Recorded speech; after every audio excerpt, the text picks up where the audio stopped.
Hello, everyone. Good afternoon. My name is Reginald Jackson, and I'm pleased to welcome you all today to our first Center for Japanese Studies noon lecture series for the fall of 2022. Before I get started, I just want to make a couple of announcements. First of all, it is our 75th year, and we are actually the oldest interdisciplinary center dedicated to the study of Japanese studies in North America. And this is a great cause for celebration and also for reflection. And I would like to invite you all to join me in this journey of doing both of those things. So first, before we begin, I'd like to alert you to a couple things that are coming up in the very near future. Next week, I hope that you will all join us for a very special event.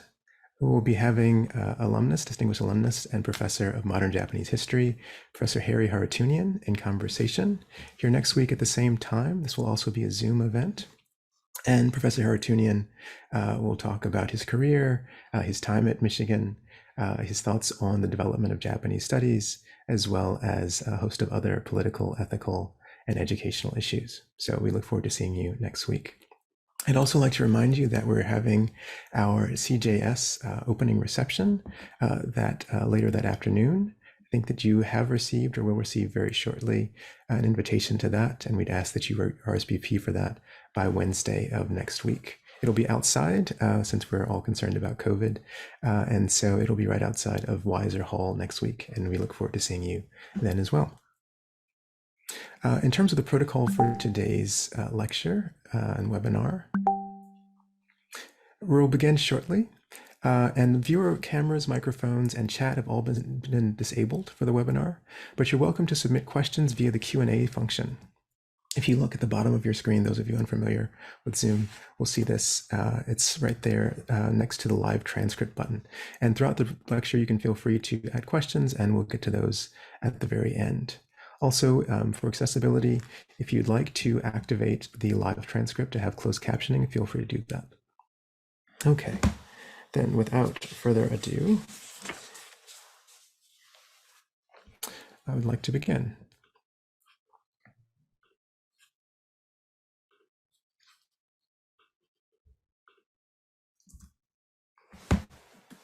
Great. So I'm so happy to have all of you here today. I hope you guys are staying safe and that the beginning of the semester isn't too trying as we kind of set things in motion. The title of my talk today is Looking Forward, a Communal Blueprint for our CJS 75th Anniversary Events. And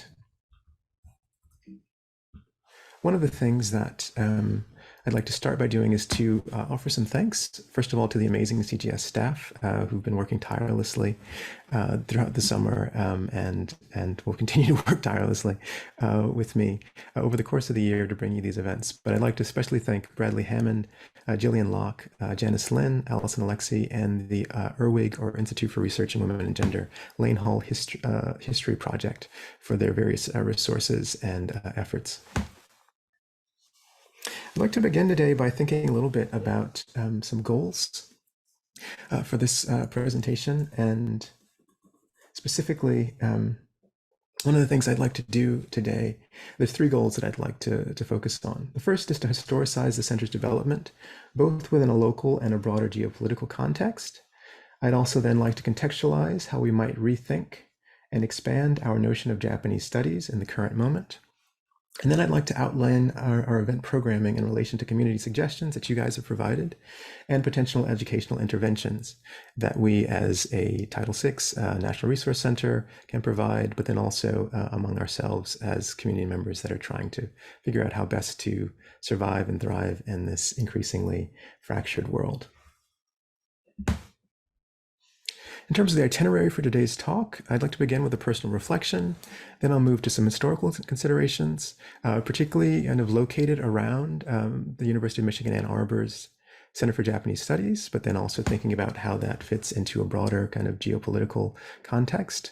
Then I'd like to move to reassessing and imagining new ways of thinking about Japanese studies and moving through this field. Then I'll move to consider some new potentials, particularly related to some things that we've been doing over the past couple years, but then also some things some new exciting possibilities and opportunities that have been presented, particularly over the past year. And then I'd like to move to the survey results to get a sense to share with everyone today some of the things that you guys wanted us to do as we're thinking and wanted us to consider, but also events and so forth that you proposed and the events that will be developed as a result of that feedback. And I want to start off by saying that when we sent out the survey earlier in the year, part of the goal here was to not take for granted that I certainly, or we as members of the Center for Japanese Studies necessarily knew or had the best ideas. And so, I mean, one of the themes that I hope to continue to push forward in my tenure as director of the center is to really kind of tap into the resources that we have with you all as community members and ask for your suggestions. Constructive suggestions are always welcome, and ideas about what you need, what you want, what would help you in your teaching, would help you in your research, etc. We try to do the best job that we can in terms of supporting students and faculty, various community members in different ways, and that's one of the things that we wanted to expand on this particular year. So I want to start by saying that in terms of the title of my presentation, you'll notice that there's a pun on the notion of looking forward. And that's partially because I'm genuinely excited to see how things unfold over the course of this anniversary year, on the one hand. At the same time, I like the phrase because it suggests an anticipation of the future that we should keep in mind, but also not overlook or take for granted in terms of considering our institutional past. So that's to say that this year can be certainly a cause for celebration, but it should be also, an invitation to reflect and think about how we might not repeat the mistakes of the past and actually kind of continue to develop moving forward. I say we because I think many of us here have come here out of a shared interest, concern, or loyalty to CJS as an institution, perhaps, but also want to engage CJS as an ideal. And that's an idea I want to go and consider further over the course of this presentation. So, starting with a personal reflection. This summer, I finished a book review. I was asked to do a book review for the Harvard Journal of Asiatic Studies and to think about different books, since my specialty is Premodern Japanese literature, to think about the field of recent monographs that are written about Premodern Japan, particularly in literary studies, and consider these. And as part of that, I read several books and reread a couple as well, including ones by Edith Serra, Unreal Houses, thinking about architectural metaphors and the Tale of Genji, and also a book by Takeshi Watanabe at Wesleyan University about the Eiga Monogatari written in the Heian period. And in the first manuscript, Sarah talks about something. She's talking about Heian literary studies as giving or supplying what she calls, quote, blueprints of the possible. And that's partially what I had in mind when I mentioned blueprint in the title of my talk. And my question here, kind of punning on that, is to think a little bit about how we might excavate possibilities and revise those different kind of blueprints from the past and put them to work in our daily lives and in our kind of scholarly practices. I wonder in particular how our engagements might reflect more of the breadth embodied by our textual objects themselves, and how we might expand our own sense as well as those of our students, how to navigate this terrain in more generative ways.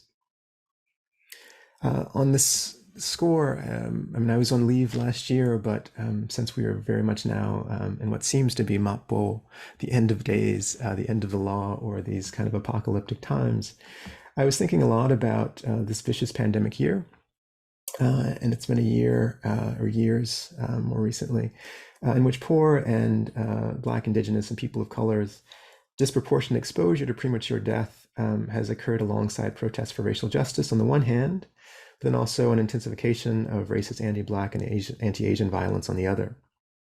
In that context, I've kind of had hope for wellness, for justice, for peace that's pervaded these past months. In that context, Watanabe's emphasis on what he calls a collective healing history and his contention that the author of the Eiga Monogatari might have effectively purged those negative or corrosive energies that spawned Mononoke, or these kind of evil spirits, was really on my mind. It resonated for sure. But what's made the year all the more surreal, working in my own discipline of Premodern Japanese literary studies, has been some of the jarring gap between daily news coverage of various types of corrosive energies. I'll let you take your pick.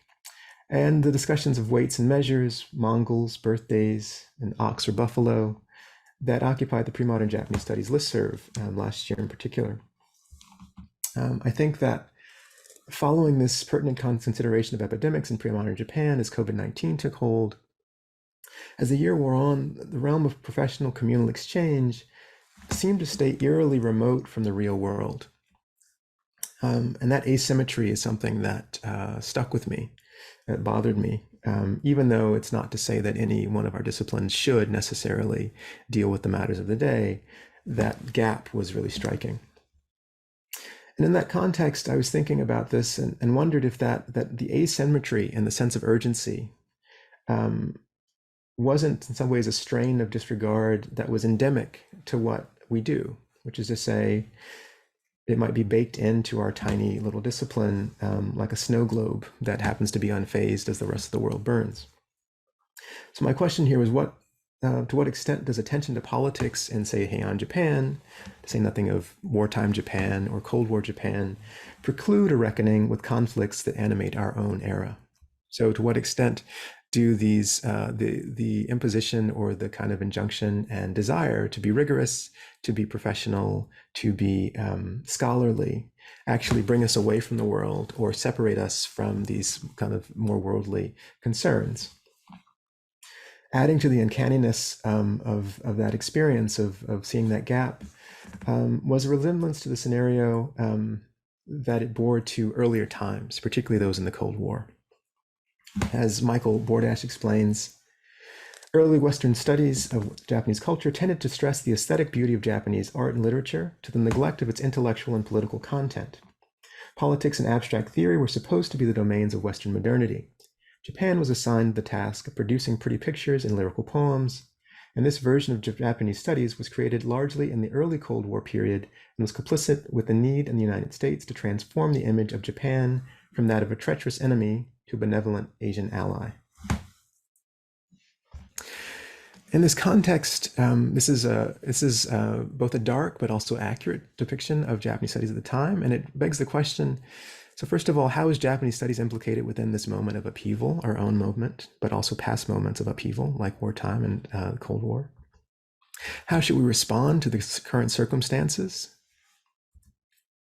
And what unrealized connections and untapped resources might we explore? So this is something that I think aligns with the theme of the 75th anniversary, partially in terms of celebration, but also in terms of what we could be doing more of that might expand what we do, not in a kind of totalizing kind of way to somehow kind of encompass the globe, but to make things better for students, scholars, other types of community members, faculty, staff, etc.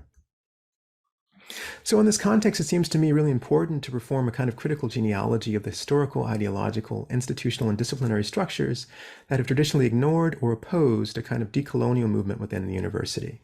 And this is a larger research hobby horse that I have with regard to a project that I'm working on now on slavery and performance in pre-modern Japan, but I think that this is the kind of critical work, genealogical work, that can really assist us as we celebrate and as we think about how to improve the Center for Japanese Studies and Japanese studies more broadly.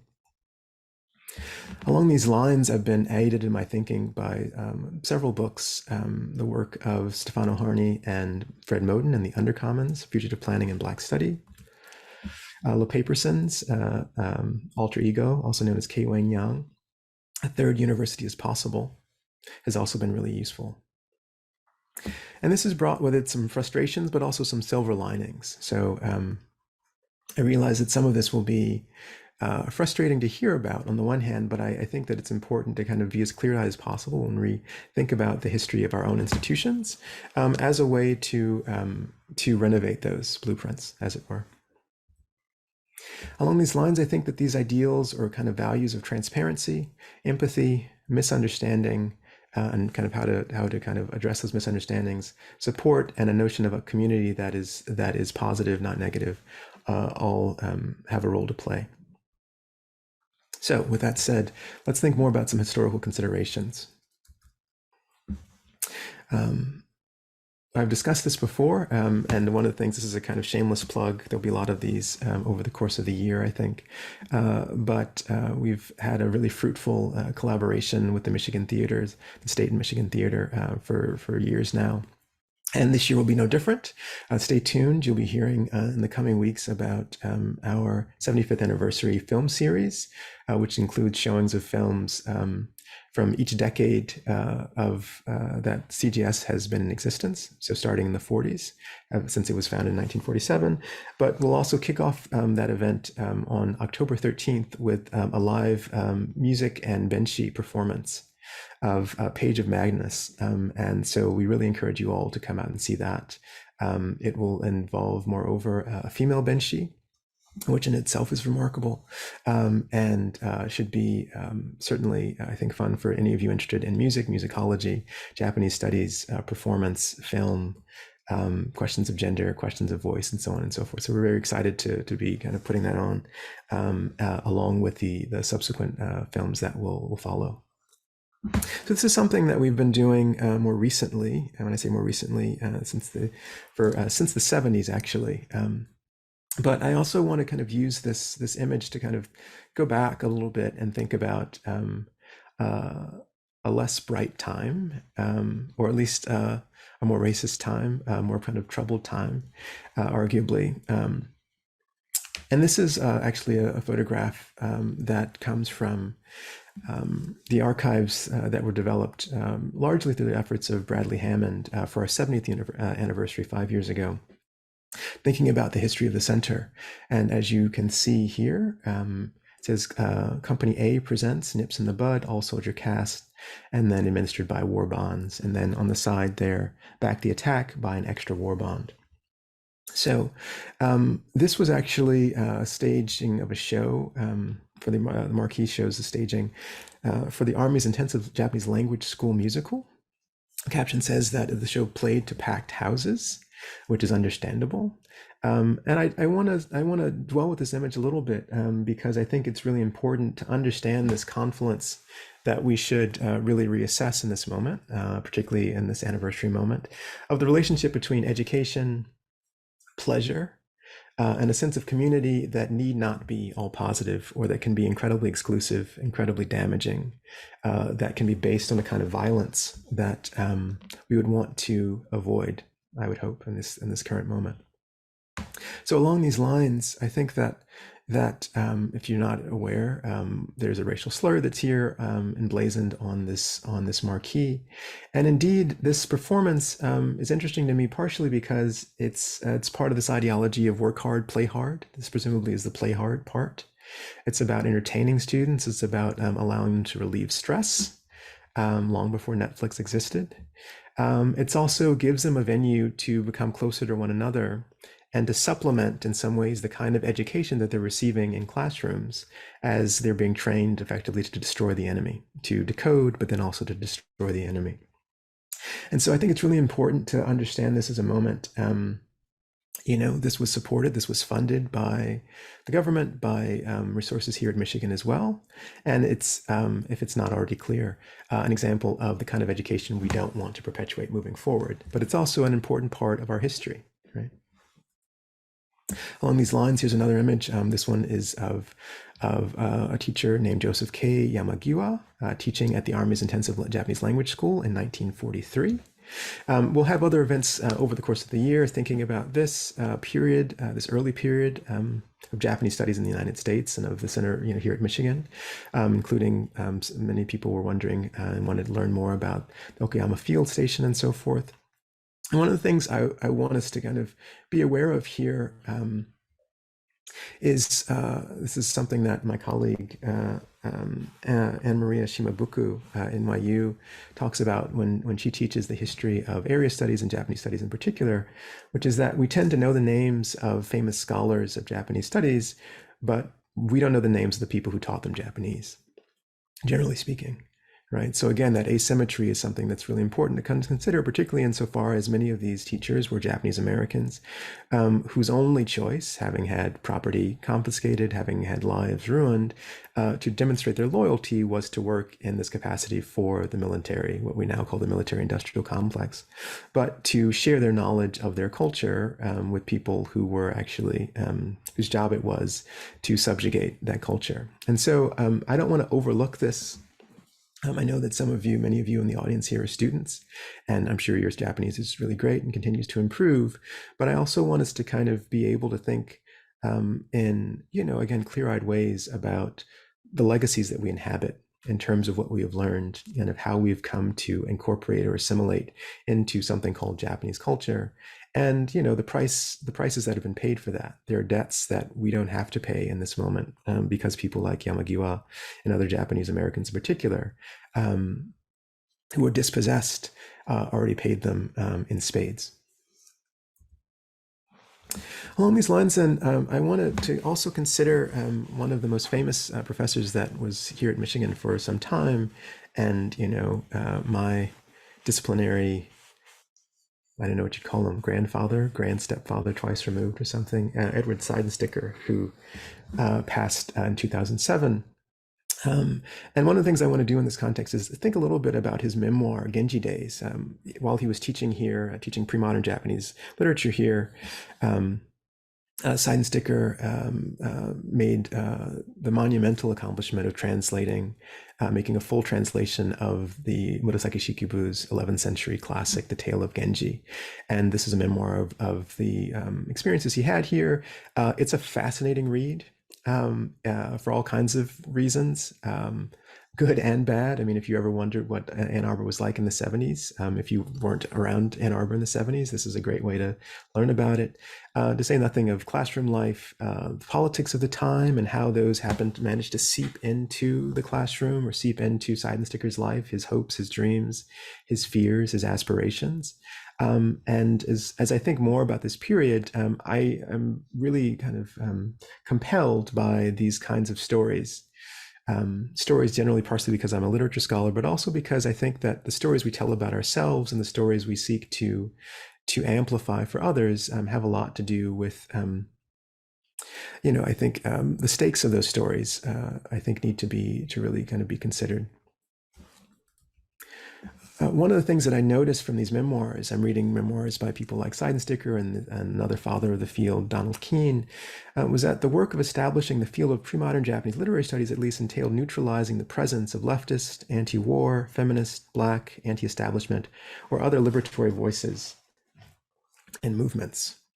And this is kind of a general thing that I've noticed. And in this context, what I'd like to propose here and kind of keep returning to over the course of the talk is how we might move otherwise.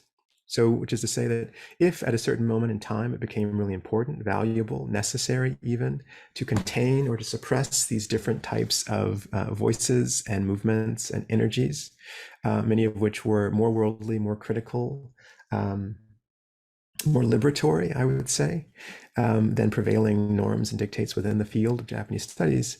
And how might we kind of go back to those times and try to reactivate some of that energy, try to kind of find that generative energy and magnify it?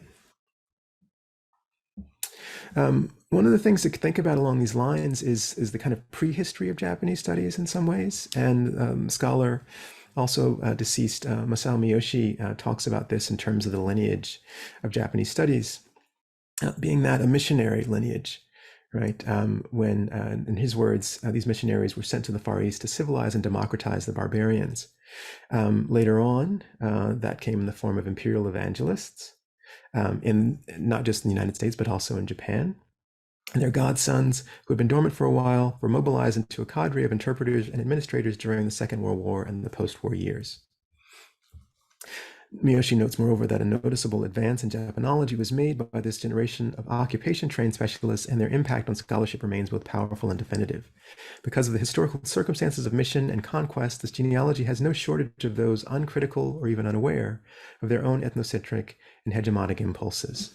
So, with this in mind, I mean, Miyoshi was a really controversial figure for lots of reasons, his notorious belligerence being one of them.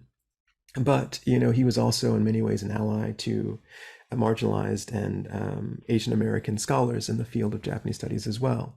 And I think that we can take from this historical note at least a kind of a wariness when it comes to the ways that our own scholarship and our own interactions in the classroom, outside, in our own daily lives might reproduce these negative ethnocentric and hegemonic impulses. So along these lines, to talk about Seidensticker a little bit and get a sense of this, I'll read this aloud here. Quote, Seidensticker says, I was a Japanese language, sorry, let me move, officer, and ordered to come to Kyushu, sorry, excuse me just a second, in September of 1945. Others have inspirational stories about seeing cherry blossoms in bloom or some other experience. That is not the way it was for me. On Sunday, December 7th, 1941, I was getting ready to graduate from college, and on that day, the attack on Pearl Harbor happened. I started looking around, no heroism in it, at ways to get through the war in relative safety and comfort, and I came across the Japanese language, specifically the Navy Japanese language school. That was the beginning of it. Up till that point, I had no interest in Japan whatsoever. So I'll let that sink in a bit and notice that whereas many of you who are students of Japanese culture or teachers of Japanese culture now likely had a different introduction to Japan, that Seidensticker, one of the things I really appreciate is his candor here. He was just trying to stay safe, and Japanese studies was the place that afforded him that safety. Obviously, this is race and gendered. He is, a cisgendered white man. He was gay, but not was closeted for most of his life, except to some of the, in many ways, kind of queer students and colleagues with whom he was in contact. And so that sense of safety extends not just to questions of racial disparities, but also to kind of questions of gender as well. But I think that this is really great to think about because it shows also that this distinguished career was actually in some ways based on a fluke and based on an avoidance of risk that I think is a theme that might need to be revisited when we're thinking about how Japanese studies has developed. So with this in mind, I want to think a little bit now about kind of how we define Japanese studies and how we might redefine it. I think that the kind of positivism that Bordash talked about, and with regard to studies, particularly of pre-modern Japan, but Japan more broadly, I think tends to linger decades later in how our readings can insulate themselves from the wider world. Think of it as a remnant of that safety that Seidensticker was seeking in the 1940s. In this context, I think about residual containment strategy antibodies that might circulate long after the main infection wanes. Regardless of whether we view this disposition as coincidental or structural, I think it really begs the question of how our analyses of Japan should respond to the texts themselves, but also to all those kind of swirling antagonisms that inhabit our own present moment. And this certainly extends not just to a particular discipline, but to Japanese studies more broadly. So one of the things I think about along these lines then is the history of Japanese studies on campus. I've given some examples. Let's call those the negative examples, particularly with the Marquis and the racist musical. But long before we ended up in Weiser Hall, the Center for Japanese Studies on campus was actually located in Lane Hall. Here's a quote from John Campbell, who's professor of political science and who was the director of the Center for Japanese Studies, this case from 1982 to 1987. He says, quote, "The Association for Asian Studies, the world's biggest area studies association with some 8,000 members, was famously headquartered in the basement for many years. Famous in that Asianists everywhere knew about Lane Hall, but the few who actually visited were appalled by the rabbit-worn conditions of life. It's a great building and I miss it." This is information that's taken from the Institute for Research on Women and Gender's Lane Hall History Project. This is Lane Hall there on the right-hand side of the slide. And they note that during this time, Cold War politics had heightened national awareness of the need for research on foreign countries and cultures. In 1958, the federal government increased funding for area centers with passage of the National Defense Education Act, of which Title VI promoted area and language studies. And we, as a National Resource Center at CJS, are the benefactors of that Title VI funding. Lane Hall soon became the hub of international studies. For over 30 years, the Title VI Area Studies Centers, Japanese Studies, Chinese Studies, Middle East and North African Studies, Russian and East European Studies, South and Southeast Asian Studies turned Lane Hall into a nationally recognized keyword for area studies. Here are some other pictures. The Lane Hall lobby, some of you might remember this if you're around. Kitschy, earnest, comfortable. And here's a remembrance from Bob Dernberger, who's class of 1958, who's also later then the director of the Center for Chinese Studies, talking about Beardsley. He says he was a dynamic force and he was the one behind the creation of the lobby. Lester Fader from the College of Architecture designed it. It was like a Tinker toy set, basically 2 pieces, and it went up in a weekend. Then Rhodes Murphy got the pond idea. The bubbling water used to drive us nuts. But the students would sit out there, study, sit and talk, meet with other students. And here's an image here of Gerald Ford with Fumihiko Togo, and then UM professor Richard Beardsley from 1977. So to be sure, there's a long distinguished history. I won't go through the litany of names of scholars who have been trained here, who've taught here, who have gone on to various distinguished careers in education, in public life, in various types of service. But want to give a sense of some of the historical texture that this place bestows, I think. Here's another kind of news article about families leaving for Japan. This is circa 1950, and driving cross country, heading. This is from February of 1950, for instance. And so this is this is Bob Hall. Here is a center who's they're here now. The families are heading to Okayama, where Hall and others are kind of organizing the staff for the Okayama field station. Instead of importing rice, they're actually traveling with 400 pounds of rice directly. And here's other images of the students in the Lane Hall lobby doing what some students do best after a long day of studying, which is napping. But notice now, I mean, if those of you who are familiar with U of M Ann Arbor's campus know that this is now Lane Hall now houses the Department of Women and Gender Studies, and also IRWIG, or the Institute for Research on Women and Gender. And it's worth considering kind of not just the kind of architectural changes that are occurring, but also what it means to take seriously those kinds of legacies of the connections between, say, gender studies, women's studies, and feminism, etc., other kinds of anti-patriarchal, if not anti-colonial kind of ideologies and Japanese studies, and where that diverges, not just spatially, but then also ideologically and conceptually. One of the things that's worth considering along these lines then are the different types of connections that are made in this context. So things like the East Asia Business Program, the Southeast Asia Business Program, the U.S.-Japan Joint Automotive Industry Project that was created in the late 1970s, obviously with the boom of the automotive industry here in Michigan. The great work that's being done by librarians then and now, like Fukuda-san, and then these connections to Polish studies, etc.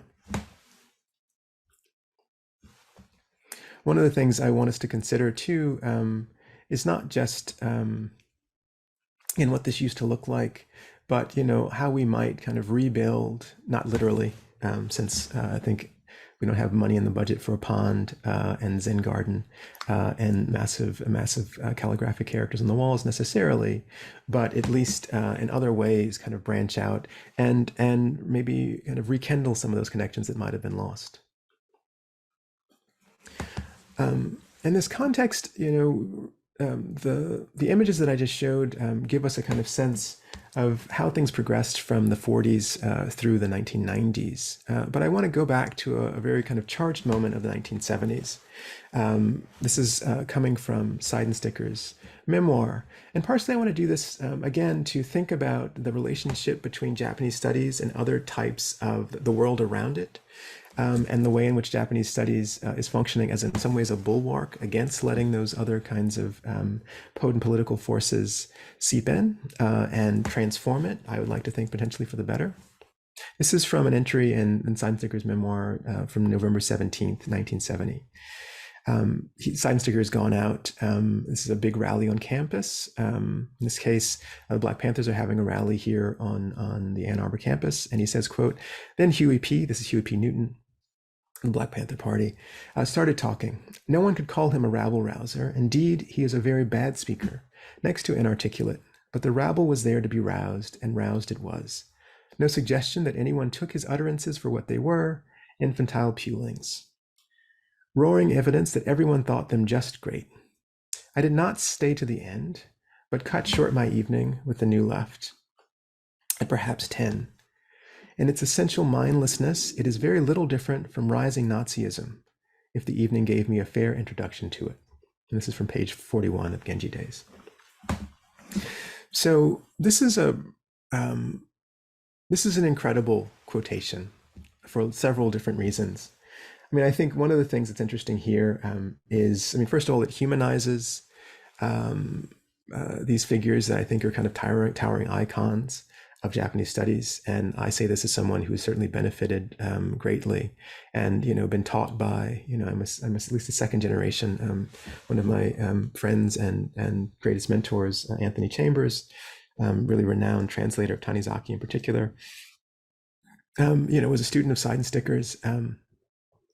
And it's moments like these that, so I'm both indebted to Seidensticker, but also really intrigued by this kind of characterization of political action and what I could, whether you agree with Huey P. Newton or not, this really incredible misreading and misunderstanding. Namely, if Seidensticker, someone with a PhD who is training graduate students and really kind of creating a whole generation of scholars, views the fight against white supremacy as being aligned with white supremacy, it begs the question of exactly what the nature of education in Japanese studies is really like. And, that kind of not just a mischaracterization, but misunderstanding where it comes from and, what it does. What does it then do to have someone who believes these things to be on equal footing when they are, in fact, I think, very clear opposites? Where does that sentiment come from? And, what does it make when it moves into the world in terms of pedagogy, right?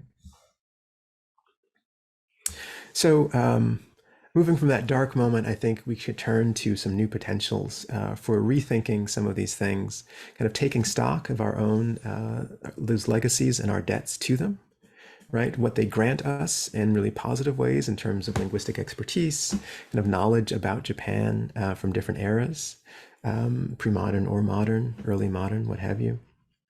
But then also kind of look at it clear-eyed and think about ways to improve some of those misunderstandings, some of that vitriol, some of that violence that was perpetrated, in the name of Japanese studies, not just, in an amorphous sense, but here at the University of Michigan specifically. So along these lines, I've been thinking this year in particular, the rise of anti-Asian violence is skyrocketed in the last several years, mainly due to rhetoric during the Trump administration around COVID. What I've excerpted here is just a quotation about the notion of diversity in this context. Quote, "Given our role in healthcare and social justice spaces," our role here referring to the role of Asian Americans, "I want to highlight something that has personally impacted me. The coronavirus is justifiably concerning, but even more concerning has been the xenophobic reactions toward the Asian/Asian American community. And I am empathetic to this concern. I think this is really something that's important to keep in mind. And I encourage people, moreover, some of you may already be aware of this, but as sponsored by the International Institute tomorrow, it's a day-long symposium about our Asian American faculty students that showcases their achievements here. It'll be held at Rackham, and you can find more information about that online. I encourage you to check some of that out. We'll have presentations, roundtable discussions of various faculty, but also community activists and so forth. So keep that in mind.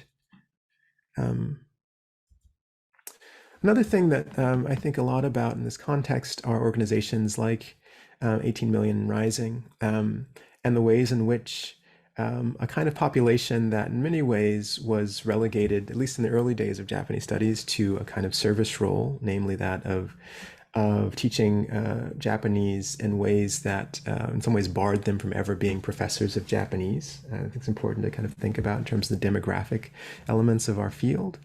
But then also the ways in which kind of organizing around education outside of the academy, both inside the academy, but also kind of outside the academy has really skyrocketed as well. And I don't want to ever paint a kind of victim narrative. I think that kind of does it's inaccurate, first of all, but also does a real disservice to the extent of organizing that's happening all the time around us in visible and less visible ways by Asians and Asian Americans. Since this year is also, sadly, the 40th anniversary of the murder of Vincent Chin, who was a Chinese American man who was murdered in 1982, I'm also drawn to kind of think a little bit about kind of how the work that we might do might kind of make better connections to kind of not just to Japanese or Japanese Americans, but to all types of different people, all kinds of different constituencies that may have been excluded, unwittingly or purposely up to this point. I was really moved by a piece by writer Caden Mack about Vincent Chin and what that means to him as an Asian American person. And this is the quotation that really stuck with me. He says, top here, I want to suggest that hate crimes, police violence, indefinite detention, and deportation should instead ground us more deeply to struggle in solidarity with other communities of color. While we grapple with the effects racist policy and neoliberal attitudes have on our communities, we must be thoughtful about the way that these compound and amplify in communities which have different historical experiences of marginalization and whose backs we often stand. And in this case, I think about some of those Japanese American teachers who were teaching Japanese but unable to reap the benefits of that kind of expertise. They should be a call to all of us to make critical interventions in the cycle of violence, not just for our communities, but in them. And that's why I've been thinking about Vincent Chin a lot. While his attackers were white, they were also working class men whose outlooks were undoubtedly colored by their own struggles with global capitalism. The response to their own increasing marginalization was to take it out violently on another human being. So I want to pause with that partially because I think that one of the things that Caden Mack is pointing out is that first of all of these different struggles are connected. This is not about blaming any one particular racial group, ethnic group, kind of class constituency for the ills of another necessarily. It's actually about kind of using that kind of expertise that we developed, let's say in the context of Japanese studies, to try to make these connections in ways that lets us see more clearly how these different types of experiences as human beings, not just as scholars, are interrelated or interwoven. And I think that thinking about the fact of Vincent Chin, I mean, part of the reason he was murdered in the rise of the kind of the Japanese miracle, particularly as it related to the automotive industry here in Michigan, Detroit specifically, was that he was mistaken for being Japanese. So this kind of broader yellow peril context actually then frames the violence that claims Vincent Chin's life. And this is why I want to be slightly more skeptical or at least circumspect around the notion of celebration. because in many ways, having been, we have endowments and we have resources, financial and otherwise, that have been built up, and we're very grateful to places like the Toyota Foundation, certainly, for what that allows us to do educationally in terms of outreach, in terms of supporting scholars and students. But it's also part of the narrative that celebration is exactly what's causing these kind of folks, white working class folks who have felt marginalized, to exact violence against that aspiration, that rise, that kind of economic might, and so forth. So I want to kind of contextualize that and have that be part of our understanding as we move forward to think about what kind of Japanese studies we'd like to build. So the main question I want to pivot on now as I move towards the final part of this presentation is to consider the question of how could Japanese studies contribute to that conversation?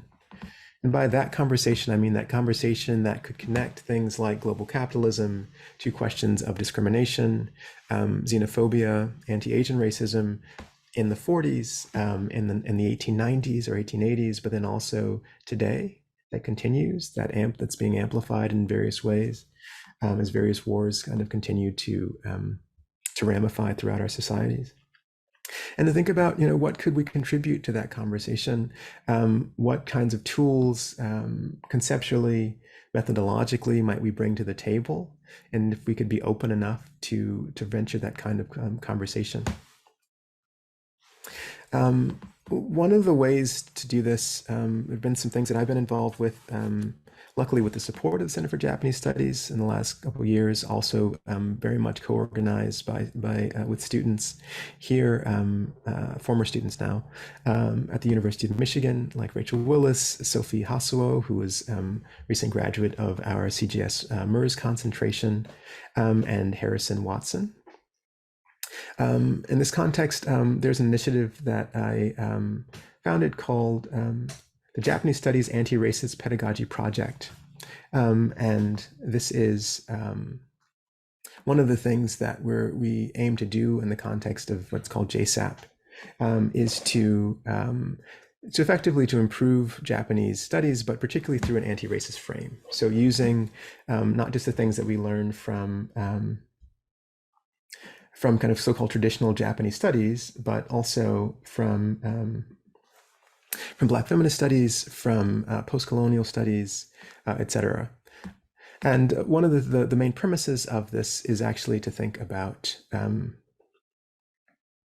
excuse me, just a second. There we go. Is to think about storytelling as a way to redress and to improve, kind of fill in these gaps in terms of what's normally thought to be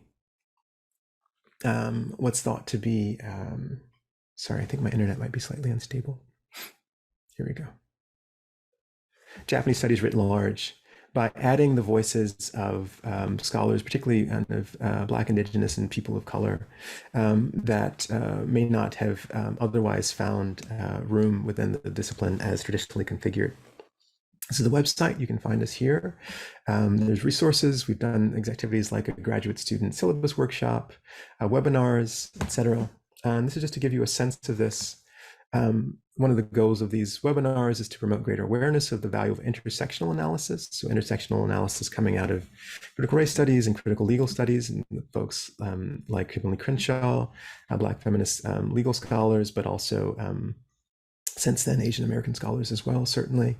To perform and disseminate collaborative multidisciplinary research within an anti-racist framework, and to support more equitable access to higher education and new ways of producing knowledge in an equitable manner across multiple academic fields and non-academic spaces of study. So one of the things I'm suggesting here is that the Japanese studies can be the base for this, can be the kind of core of this, but should also kind of entertain other types of academic and non-academic spaces of study where study or kind of thinking can happen. Here's some slides, some stills from us doing webinars with, this case, our former Toyota visiting professor, Hwaji Shin, Jayanthi Selinger, an Indian American scholar of Premodern Japanese literature, Takashi Fujitani, famous scholar of modern Japanese history and ethnic studies, critical race studies as well, Leo Ching, at Duke University, works on different questions of Japanese, kind of questions of ethnicity in relation to Taiwan, Japan's colonial period, etc. Andrea Mendoza at University of California, San Diego, who's working on Japan modern literature, media studies, but then also feminism and in relation to Latin American studies. And some of the things that we've tried to do in this context are to sponsor different types of educational opportunities like these webinars, including the one by Professor Shin called Decolonizing Race and Ethnicity, Understanding Racial Formation in Japanese Society. This was part of the JSAP project, but she also taught classes here during her tenure gave a lecture on contentious citizenship, Zainichi, Korean activism in Japan.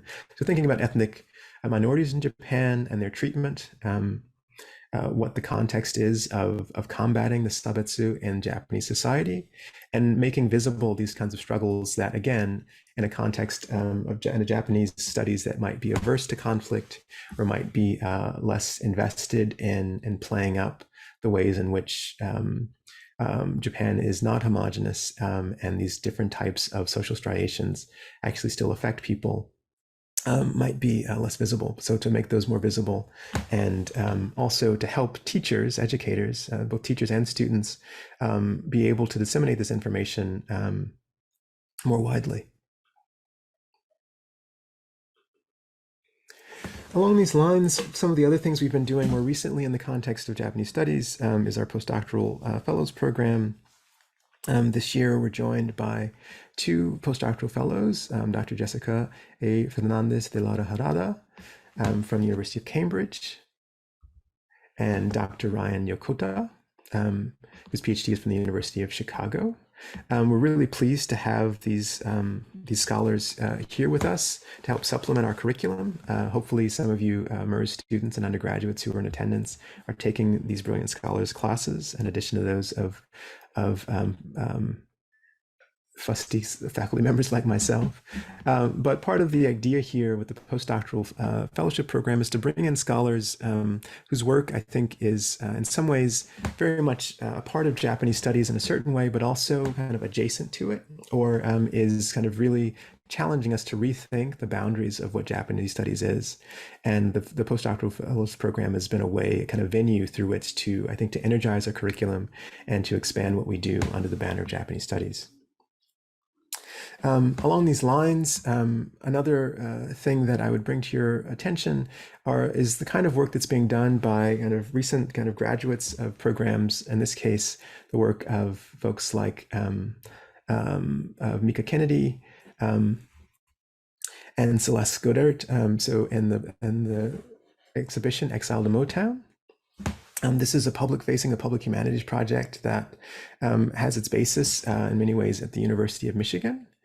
Some of you may have already seen this exhibition. It's really remarkable, and I'd encourage you to learn more about it. There's a website that you can check out, as well as literature related to this, and it's really tracing the waves of Japanese American migration to the Detroit metro area, particularly during World War II, but after that as well, and thinking about kind of how to visualize history, how to make it more accessible, but also how to kind of think critically about the experiences of Japanese Americans in relation to Japan, but also in relation to these hegemonic structures. I'd recommend you can check out Exile to Motown. It's part of Japanese American Citizen League. And these connections I just want to highlight partially because these scholars are doing amazing work, but it really kind of highlights the ways in which this type of scholarship is tied into a broader context, not just of scholarship, but also of activism right here in our midst. And I think that kind of, again, exploring those kinds of connections more fully over the course of the year should be a goal that we pursue. Along these lines, I'd also want to highlight, and if you go to the presentation tomorrow, you'll see the current director of this organization, Jung-Soo Ahn, presenting about her remarkable organization's work, Rising Voices, working for a fairer, more inclusive Michigan. And this is really focused on Asian American communities here in Michigan. But again, a lot of the basis for these interventions that they're staging politically and educationally are based in the kinds of research that I think we would recognize from an area studies perspective, but also bringing that, pushing that in helpful ways towards ethnic studies, feminist studies, etc. I'd recommend you check out their site. They also have been doing really inspiring work. I've been to several of their events over the past months, including their Youth Voices series, and the amount of energy that's coming out of, and their internships series as well. It's a really incredibly inclusive organization, and we'll be doing some programming with them later this semester, in fact. So stay tuned for that. But any of you young folks, regardless of your kind of ethnic background, but particularly if you identify as of Asian American, you might check them out. Along these lines too, I would just like to point out connections between Rising Voices and Institute for Solidarity, which is focused based more in activism in the Japanese American community in Michigan, but also in other states here in the USA. So with that said, I mean, I want to kind of pivot now from Institute to Solidarity back to a kind of much more local context of the University of Michigan and CJS specifically. As you see here, Institute for Solidarity, they quote, stand on the moral authority of Japanese Americans who suffered the atrocities and legacies of US concentration camps during World War II. And we say, stop repeating history. So I think their mission, moreover, to educate and advocate and protest on behalf of other marginalized groups is really inspiring. But I think that also their emphasis on coordinating intergenerational and cross-community healing through education is also something that I'm trying to learn. I'm still very much a student in this context, but trying to learn a lot from them about. So as we head to the conclusion, I want to now kind of make it much more local and return to the survey results when we asked about things that you guys might want to see the Center for Japanese Studies focus on over the course of this year, and then to give you a heads up about some of the things that, all the ways in which we incorporated your suggestions. We took those very seriously and tried to stay true to some of those things, but then also kind of enhance them in different ways to make them, again, as inclusive as not just in the scholarly sense, but also to think about the kind of work that we can do within Michigan, but also beyond Michigan. So in terms of affiliation, here's the breakdown of people who responded. Most of the folks who have responded are alumni. The next group is tied between affiliates and faculty, and then smaller proportions of students, staff, graduate and undergraduate students, etc. In terms of the survey, you'll notice here that that keywords and themes, and I'm grateful again to Jillian Locke for preparing this information, are focused around alumni, learning more about the history of CJS, which I've tried to provide a bit of here during my presentation, symposia, receptions, which we'll be having next week, music, art, and film, which we have with the film series, the Benchi performance, and other events that will happen later over next semester as well. The Okayama station, different panels, K through 12 outreach, and then the state of Japanese studies. So I've tried to check as many boxes of those as possible over the course of this presentation today, but I also want to notice that that people are also interested in non-academic events and networking and many conferences, reviving forgotten projects, and including international scholars, etc. And these are all things that I think we can do and have tried to incorporate. So along these lines, along these lines, just to give you a sense, we were doing lots of different events. The film series is one of those things. We will be holding a symposium for scholars in the Michigan area, or in the Midwest specifically, with Michigan area, scholars of Japanese studies to present their research here at the University of Michigan.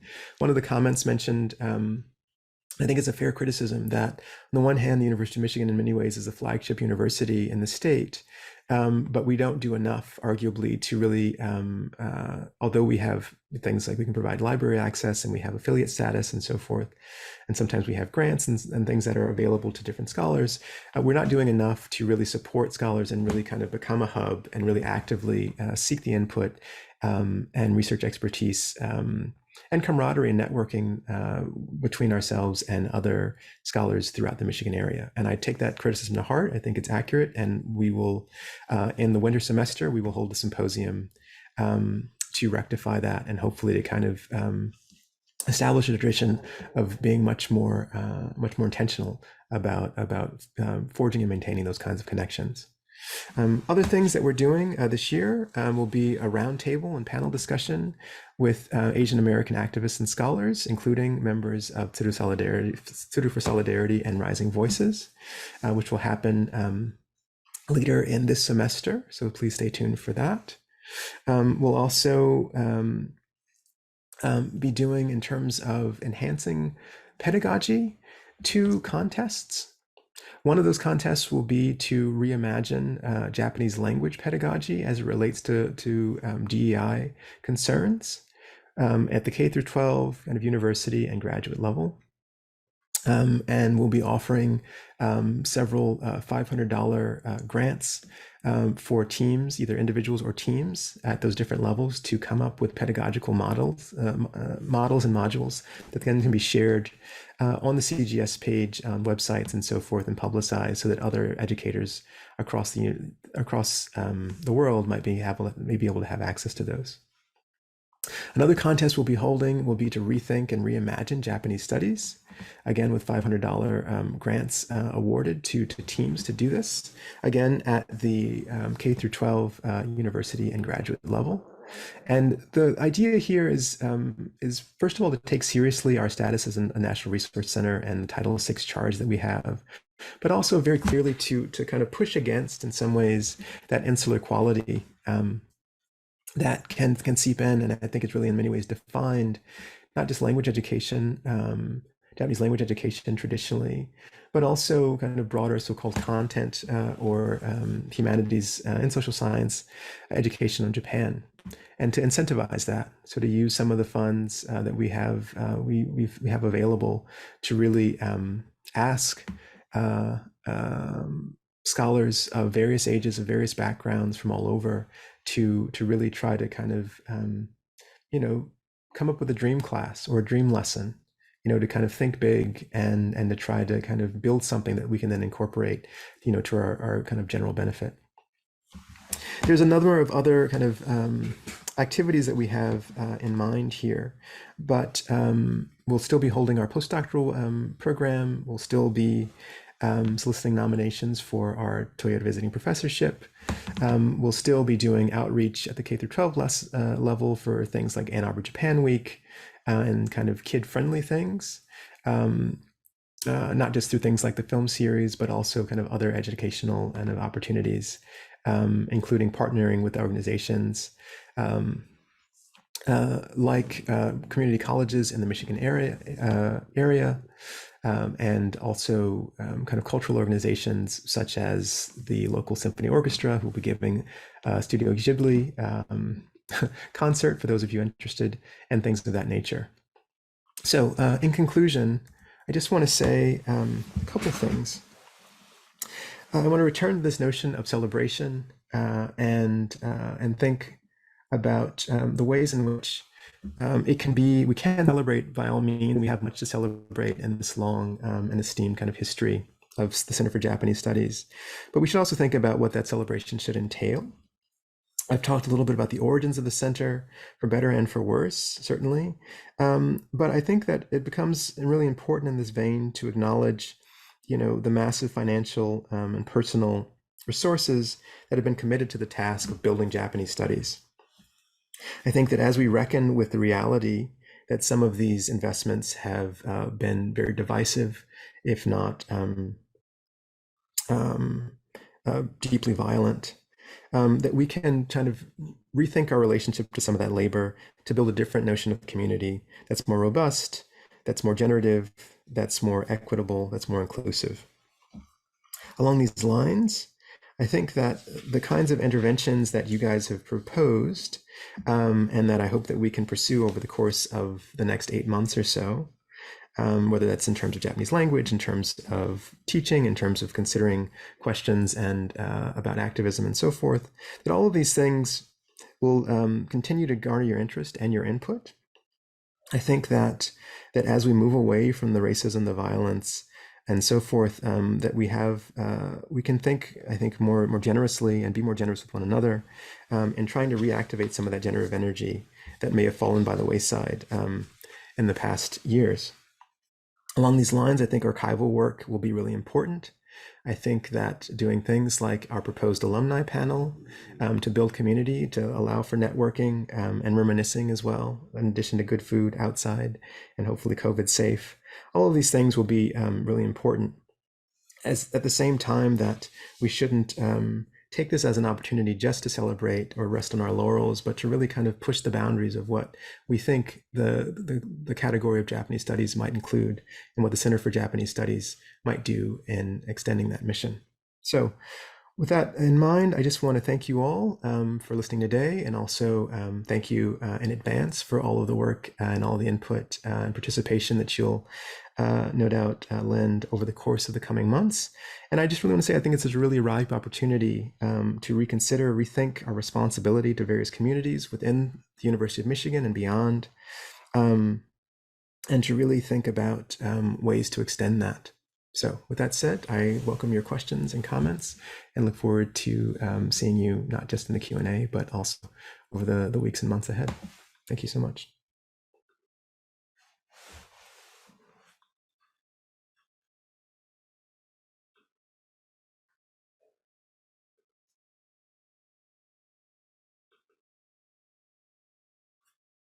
So at this point, have about 20 minutes for Q&A. So please feel free, if you haven't done so already, but feel free to ask questions in the Q&A. You can type there and we'll answer them in turn. So I have one question from Linda Galvan, our recent postdoctoral fellow. Hi, Linda. She says, hello to everyone at CJS. So she says, thank you for raising these important questions in your talk. Rereading Side Sticker's memoir during my stay at Ann Arbor last year caused me to reflect on many of them in a similar vein. And I want to thank you for considering how to engage these issues actively and productively. This is a comment, I guess, and not a question, but so thank you for that, Linda. I appreciate that. And I hope that, I'm grateful to you for all of the work that you spent working with our students in the MERS program, especially our undergraduates as well, but particularly our graduate students, and sharing your expertise on modern Japanese literature with them. I think that one of the things that I want to point out here is that I would encourage particularly graduate students, but also undergraduates that are feeling ambitious, to really kind of get your hands dirty in these archives and see what you can find. I think it's really fascinating, not just for the anecdotes about about food and hairstyles and what Side Sticker might call hippie nonsense in Ann Arbor during the 70s, but also as a way to kind of situate yourselves in your own kind of scholarly practice, really localize that and think about kind of what kind of scholar you want to be, or whether you want to be a scholar at all.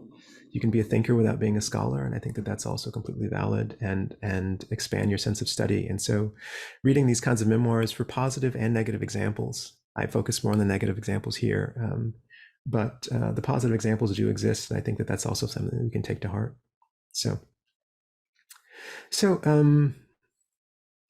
we have a comment and question from Jessica Harada, who says, thank you very much for these reflections. And she asked for if you can say a little bit more about some of the exciting transformations in Japanese studies that we're working on. So, I mean, one of the things that I mentioned some of the things through the JSAP program, which has been supported by the Center for Japanese Studies. And I'm very grateful for that, and grateful for the opportunity to work with such amazing scholars, around the world, and, students as well, who really made kind of really are the heart and soul of that project. One of the things that I'm excited about, and this is not just with the Center for Japanese Studies, but this is a collaborative endeavor that's being pursued by the other East Asia resource centers, so namely the Nam Center for Korean Studies and the Lieberthal Rogel Center for Chinese Studies, is actually a new collaboration with MSIs and HBCUs, so namely minority serving institutions and historically Black colleges and universities, to expand their Asian studies curricula. In particular, we're working with Professor Keisha Brown at Tennessee State University, a scholar of modern Chinese history, actually, and race relations.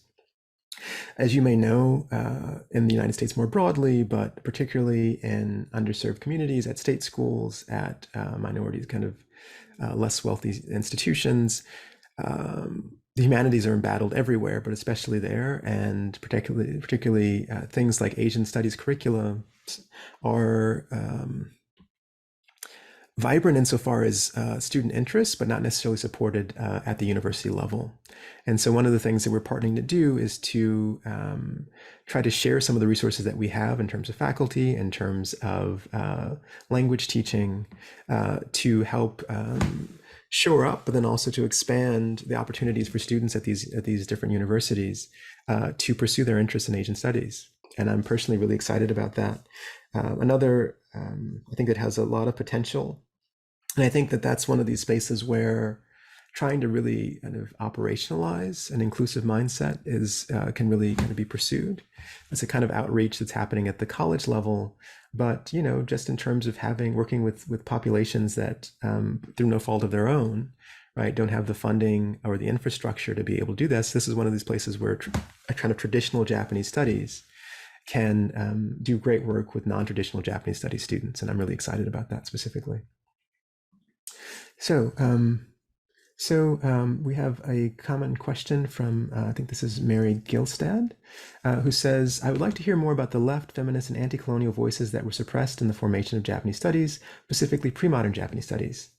Does Professor Jackson have some directions to point us for reading more about that? Thank you for this reflective talk. So thank you so much, Mary, for your kind comment. And yes, I do, actually. So I'm working on some projects now, namely two different books that talk about this. But beyond the two places I would start, actually, there's lots of places, but would be with those memoirs, so the Keene and the Seidensticker memoir.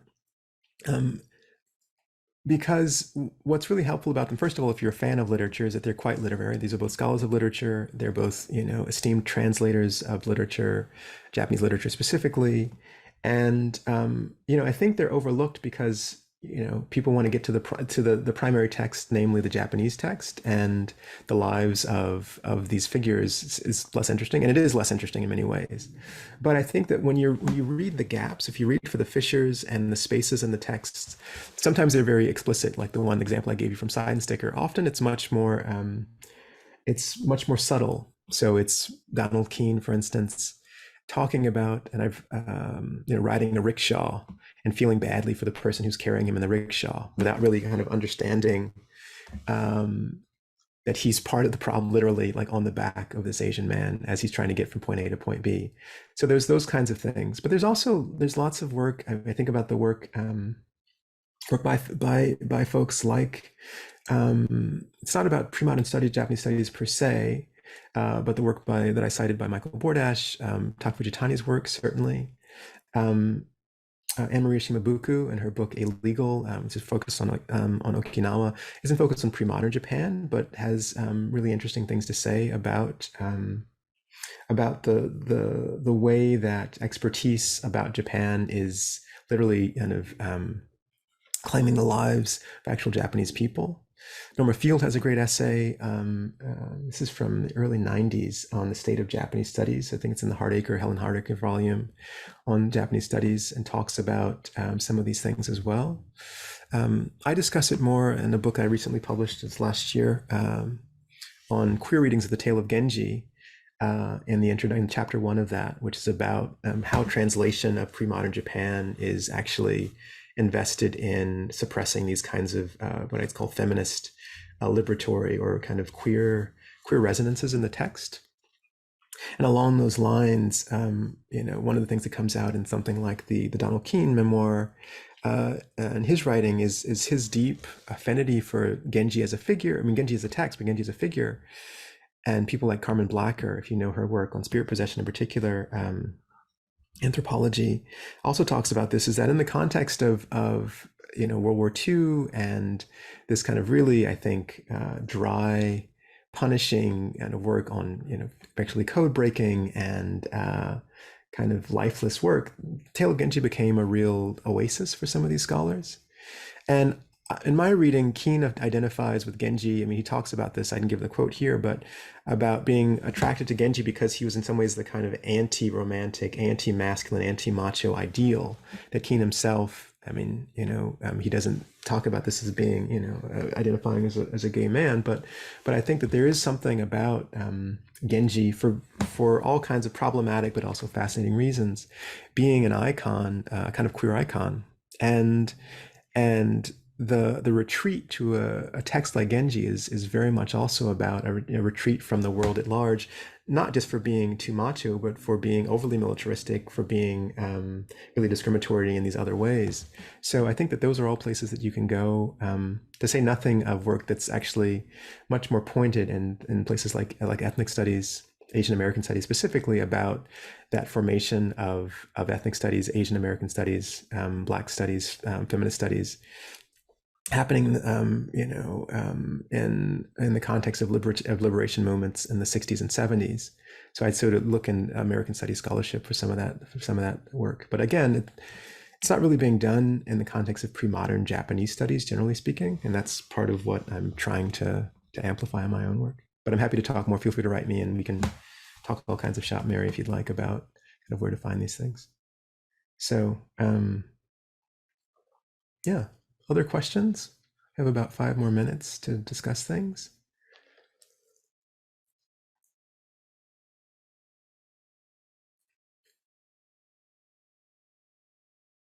I'm trying to think of other things that you might be aware of. Again, I again want to take a moment to thank the staff have been phenomenal.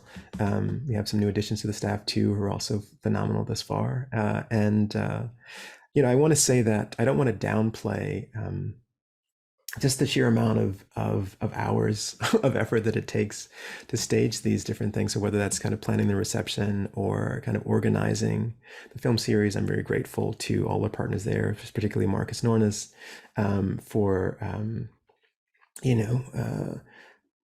making these things that we can all enjoy. And I really don't ever want to discount the amount of staff labor that goes into these things.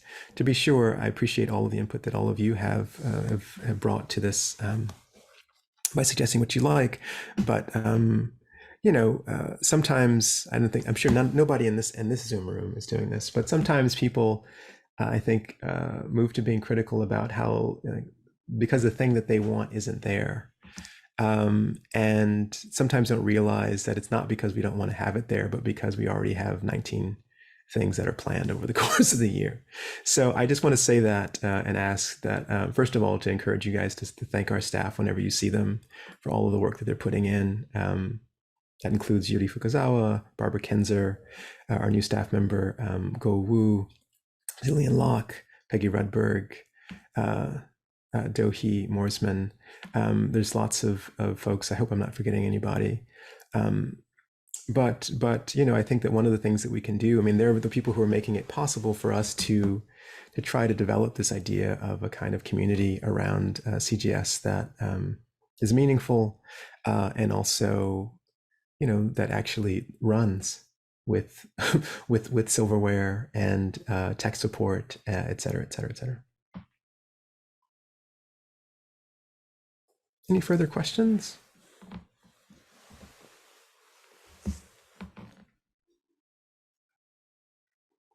If not, then we're about at time then. I would say then that, I look forward, pun intended, to seeing all of you at the reception next week, at Professor Haratunian's talk and conversation, which I think will be really fascinating, particularly those of you who are interested in what and what Michigan was like in the 50s when he was being trained here, for instance. But also, for the reception to come to get all kinds of very fancy swag, 75th anniversary swag, but to fellowship with one another and a network and so on and so forth as we prepare to stay safe and healthy, ideally, over the course of this year, but also to expand our sense of what Japanese studies can encompass. So with that, thank you all so much. Please take care of yourselves, and thank you so much for listening this afternoon. Take care.